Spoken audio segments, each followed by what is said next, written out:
Shalom Bapak Ibu peserta Bible Study Perjanjian Baru yang dikasihi Tuhan. Puji Tuhan, hari ini kita akan melanjutkan pembelajaran kita dari Injil Yohanes. Kita sudah sampai di Injil Yohanes pasalnya yang ke-7 dan kita akan membahas ayat 1 sampai 52.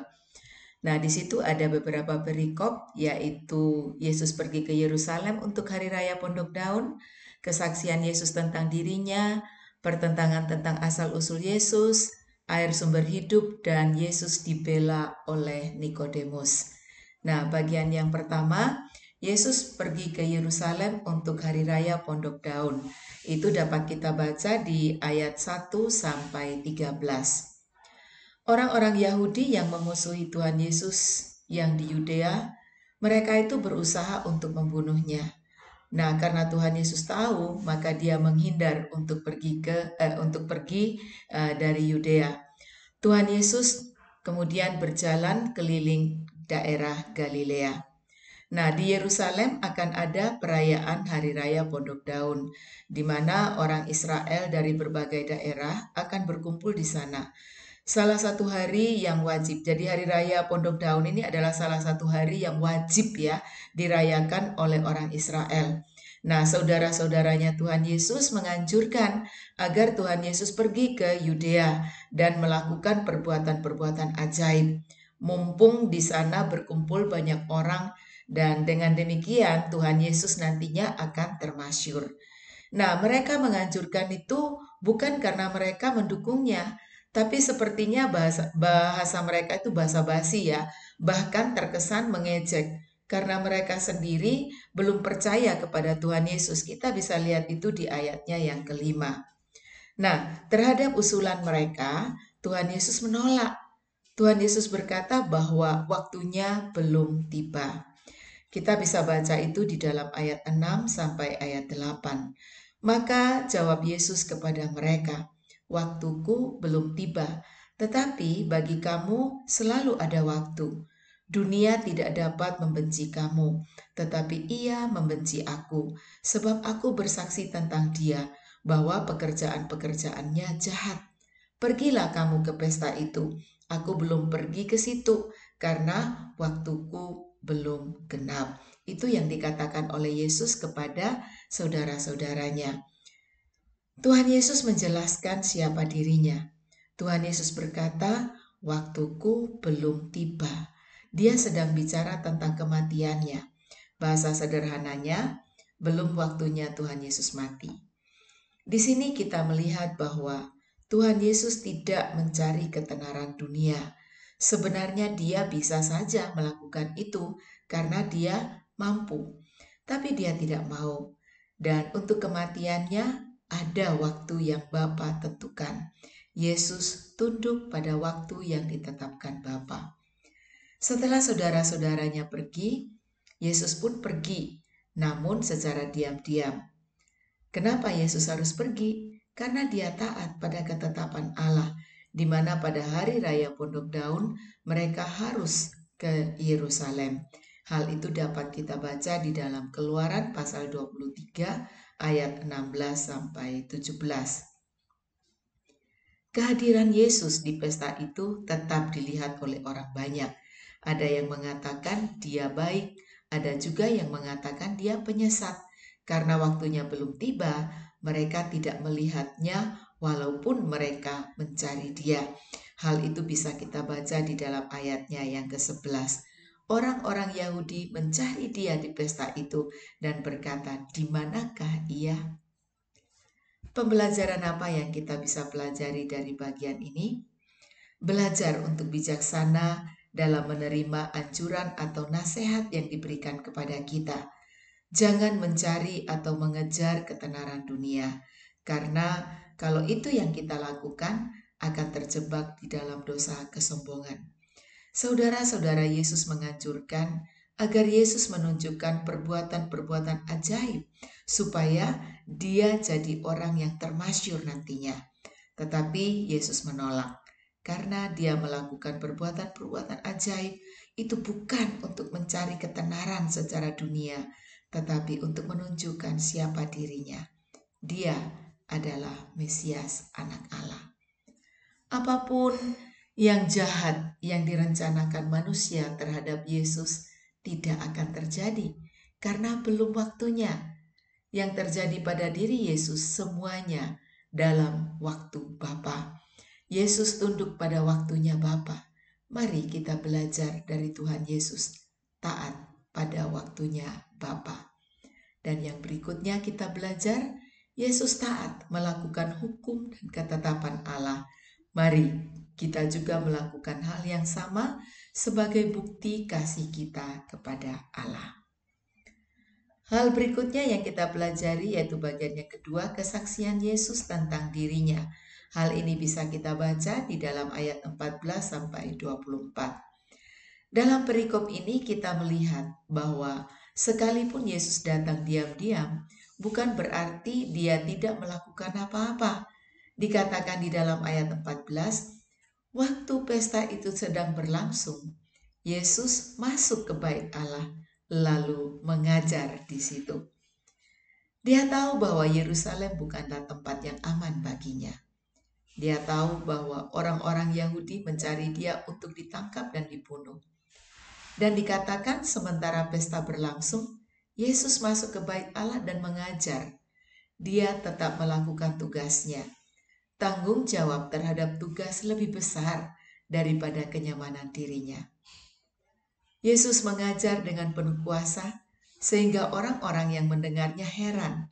Di dalam ayat 15 dikatakan, maka heranlah orang-orang Yahudi dan berkata, bagaimanakah orang ini mempunyai pengetahuan demikian tanpa belajar? Nah, di situ Yesus menyatakan dirinya sebagai utusan Allah yang mengajarkan kebenaran yang dari Allah. Dan Yesus pun menegur mereka sebagai orang-orang yang menghakimi dengan tidak adil. Itu bisa kita baca di dalam ayat 21 sampai 24. Jawab Yesus kepada mereka, hanya satu perbuatan yang kulakukan dan kamu semua telah heran. Jadi Musa menetapkan supaya kamu bersunat. Sebenarnya sunat itu tidak berasal dari Musa, tetapi dari nenek moyang kita. Dan kamu menyunat orang pada hari Sabat. Jikalau seorang menerima sunat pada hari Sabat, supaya jangan melanggar hukum Musa, mengapa kamu marah kepadaku? Karena aku menyembuhkan seluruh tubuh seorang manusia pada hari Sabat.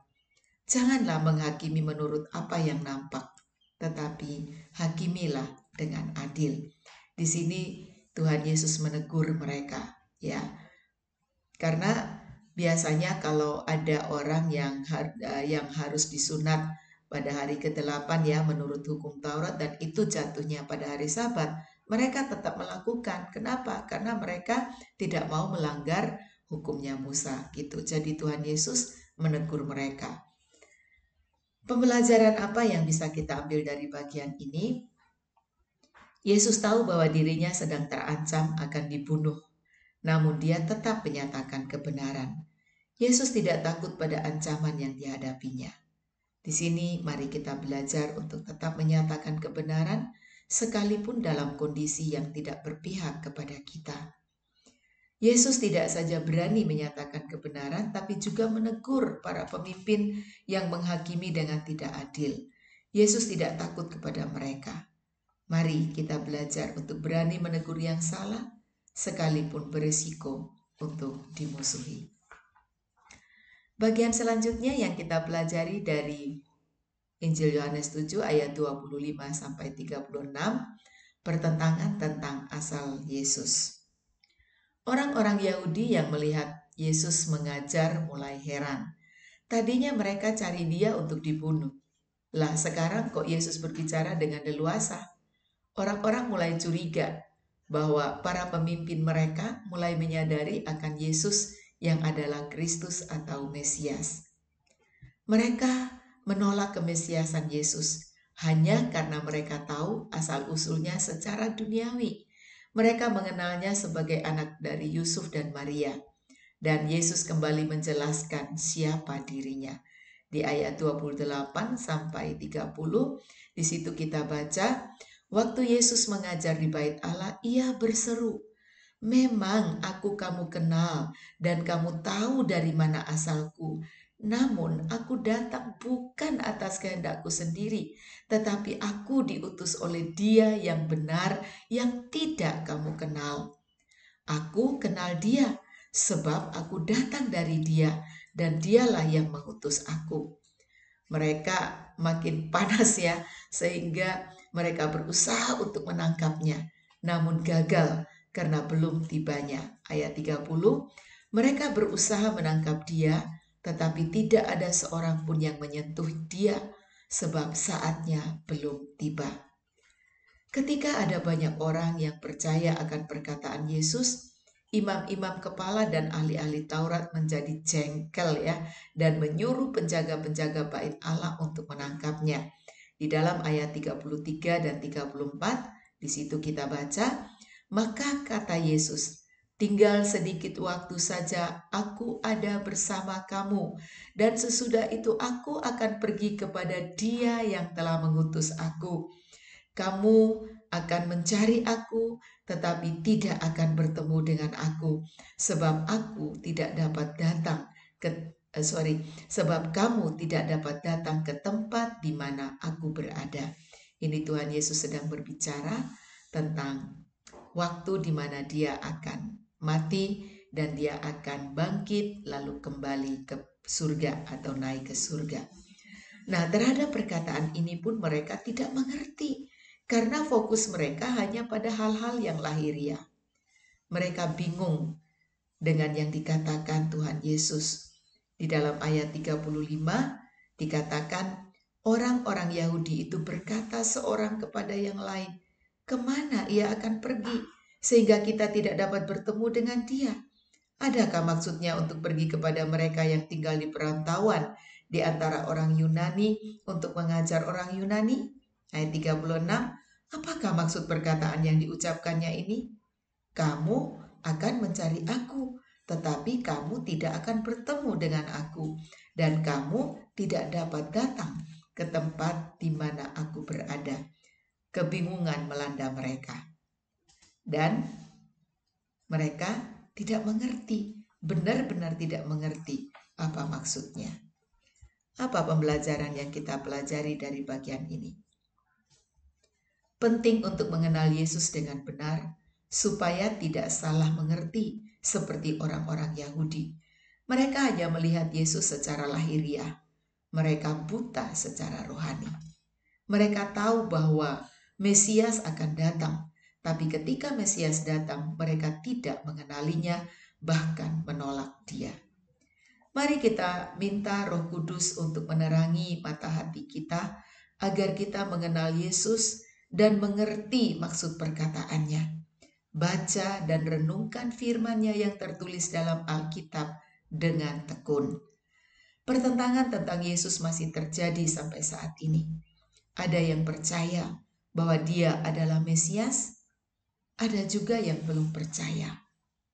Mari kita yang sudah percaya punya tekad, berdoa dan bersaksi agar suatu saat yang belum percaya menjadi percaya. Hal berikutnya yang kita lihat adalah air sumber hidup di dalam ayat 37 sampai 44. Ada suatu kebiasaan yang dilakukan para imam pada hari terakhir perayaan Hari Raya Pondok Daun, yaitu mereka membawa air dari kolam Siloam dan mencurahkannya pada dasar altar bait Allah. Budaya ini adalah buatan sendiri karena tidak ada perintah dalam Alkitab. Nah, Tuhan Yesus menggunakan momen ini dengan berkata di ayat 37, dan pada hari terakhir, yaitu pada puncak perayaan itu, Yesus berdiri dan berseru, barang siapa haus, baiklah ia datang kepadaku dan minum. Yesus sedang menyatakan siapa dirinya. Yesus mengundang mereka yang haus, yang butuh air dan minum dari Yesus. Ia adalah sumber air hidup. Yesus sedang menyatakan orang-orang yang percaya kepadanya akan mengalami pencurahan Roh Kudus, karena yang ia maksudkan aliran-aliran air hidup adalah Roh Kudus. Ayat 39 dikatakan, Yang dimaksudkannya ialah roh yang akan diterima oleh mereka yang percaya kepadanya. Sebab roh itu belum datang karena Yesus belum dimuliakan. Apa respon orang-orang yang mendengar perkataan Yesus? Ayat 40-42 kita baca.